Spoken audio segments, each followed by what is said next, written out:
Τη βλέπω ακόμα μπροστά μου.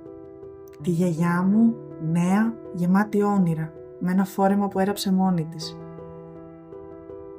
Κάθε Κυριακή πήγαινε σινεμά, με την ελπίδα να καθίσει κοντά του. Πάντα ντρεπόταν να τον κοιτάξει, μέχρι που ένα βράδυ την πλησίασε. Αντάλλαξαν ένα χαμόγελο, ένα εισιτήριο και άρχισε η δική τους ταινία. Το πρώτο τους ραντεβού σε μια κόκκινη καρέκλα. Τον θυμόταν πάντα να ψιθυρίζει πως κάθε σινεμά της πόλης έχει μια ιστορία αγάπης κρυμμένη στις σκοτεινές του γωνιές. Πόσες ιστορίες γεννήθηκαν εκεί. Αγκαλιές, δάκρυα, πρώτα φιλιά. Στους κινηματογράφους της Θεσσαλονίκης ζει η μνήμη του έρωτα, της φιλίας, της ζωής.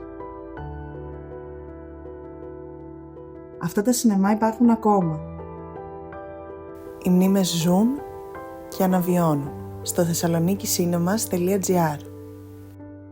Ζωντανά ξανά στις οθόνες μας με όλη τους την ιστορία. Από το 1945 έως το 2000. Πίσω από κάθε αφίσα, πίσω από κάθε καινή θέση, μία μνήμη.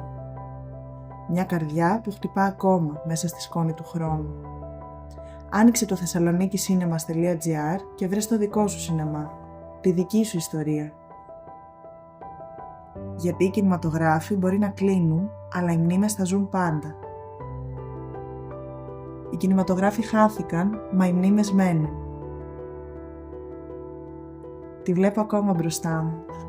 Τη γιαγιά μου, νέα, γεμάτη όνειρα, με ένα φόρεμα που έραψε μόνη της.